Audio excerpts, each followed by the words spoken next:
Good morning, my dear students. Welcome to this English class. This class is going to be for my ninth grade students, and I am going to show you what we are going to be doing during this week. Okay, so welcome to this new week. This is a new opportunity to continue with our activities here in this platform. Okay, very good. So we are going to start with the class overview, and I am going to show you what we are going to be doing today, which is going to be session number 1, and what we are going to be doing tomorrow, which is going to be for session number 2.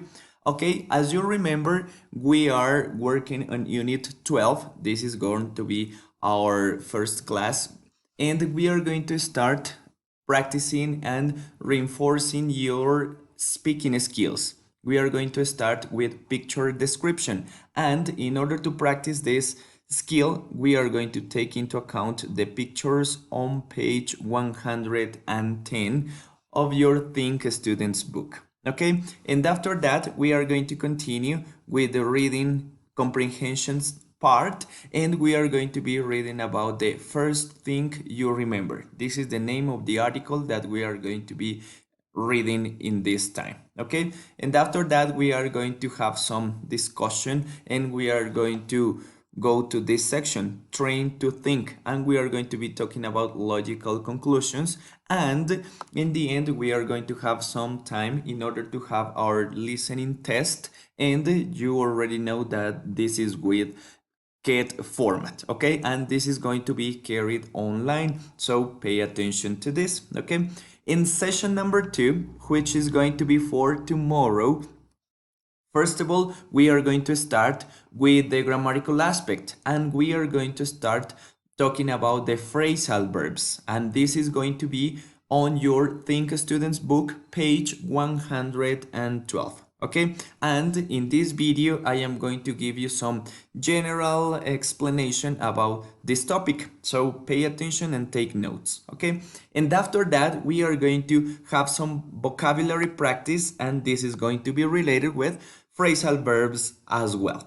And we are going to continue practicing our listening skill, and we are going to have a recording about Sally's presentation. This is the title of the recording in this section, and this is going to be on your Think Students book, page 113. Also, we are going to be talking about the think values, and finally we are going to have some extra practice on the workbook, and we are going to be practicing more phrasal verbs. Okay, so very good. So let's start with the explanation of this topic. I want you to pay attention. I want you to stop this video if you need to check these ideas again, and please take notes, and if you have any doubts, please let me know in the class. Okay, very good. So let's start with this, the phrasal verb. First of all, it is important to take into account what is a phrasal verb. So a phrasal verb is a verb that is made up of a main verb together with an adverb or a preposition, or both. Typically, their meaning is not the same from the meanings of the individual words themselves. Okay, so it is so important that you pay attention to this, that the phrasal verb is combined with the main verb and also with an adverb or a preposition. Pay attention to this. I am going to say it in Spanish. Los phrasal verbs no tienen el mismo significado que cuando están las palabras separadas. Okay? So if you want to know the real meaning of this verb, you need to look for their meaning in the dictionary. Si ustedes quieren averiguar el significado verdadero o el significado real de un phrasal verb, es necesario utilizar un diccionario, no solamente averiguando las palabras que lo conforman por separado. Okay, so let's see this section. We are going to take into account the structure. Pay attention to this. In the phrasal verbs, we have two main structures. The first one is that the phrasal verbs are composed by two elements, okay? And the second one is that the phrasal verbs are compounded by three elements. So let's start with this one. We are going to talk about the phrasal verb, which are composed by two elements. So the first one that I have in here is look for, and the meaning of this phrasal verb is search. So let's see this example in here. She is looking for her keys.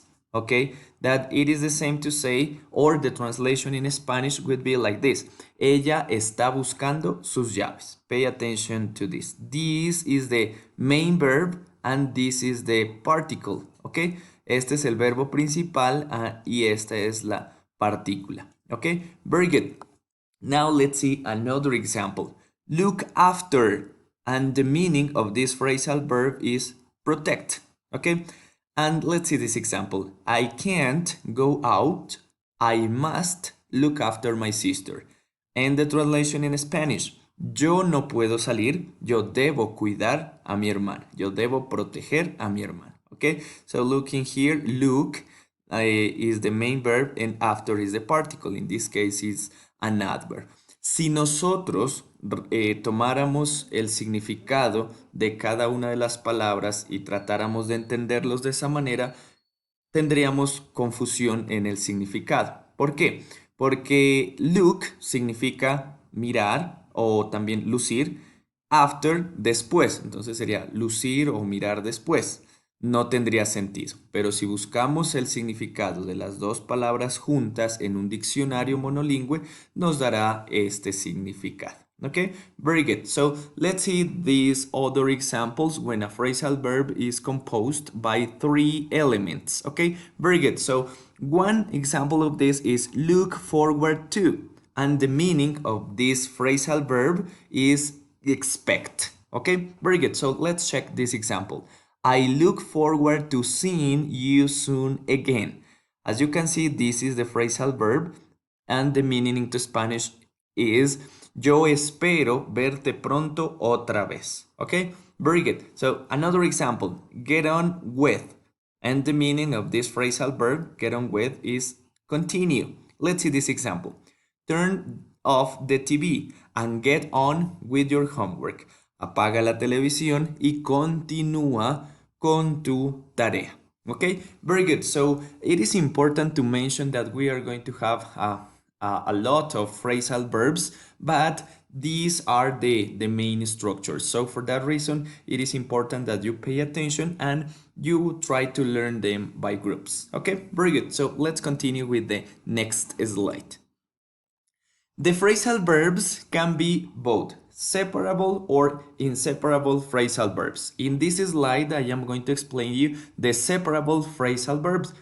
Okay, so with separable phrasal verbs, the verb and the particle, that could be a preposition or an adverb, can be apart or together. Okay, los verbos frasales se pueden separar, tanto el verbo principal o la partícula, o también tenemos otros verbos que no se pueden separar, ¿ok? En este caso miraremos los verbos que se pueden separar, ¿ok? So let's see some examples. Fill in, and the meaning of this phrasal verb is to write information in a document, ¿ok? Very good. So the example is, please, could you fill this form in? And the meaning in Spanish would be like this. Por favor, ¿podrías completar este formulario? ¿Podrías llenar este formulario? Okay, very good. So as you can see in here, fill in is the phrasal verb, and you can separate the main verb with the preposition in this case. Fill this form in. It is separated. Okay, very good. Let's see this other example. Sort out. It is to clarify something. And the example is, it's a bit confusing now. I will try to sort it out later.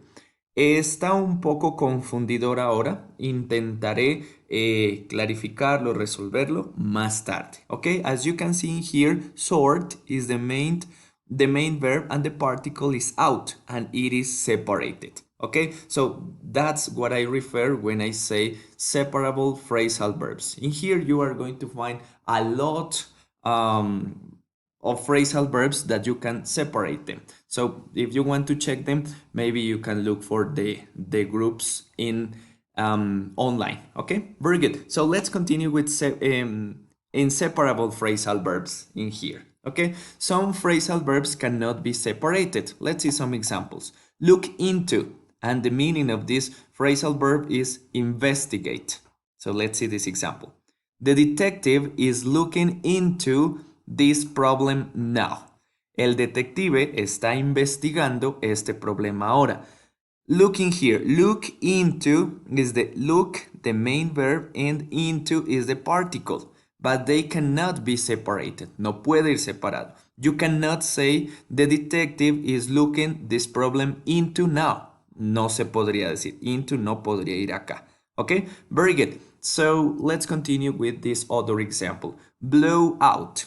And the meaning is extinguish something, especially a flame. Okay, let's see this example. Please, can you blow out the candles? Por favor, ¿podrías apagar las velas?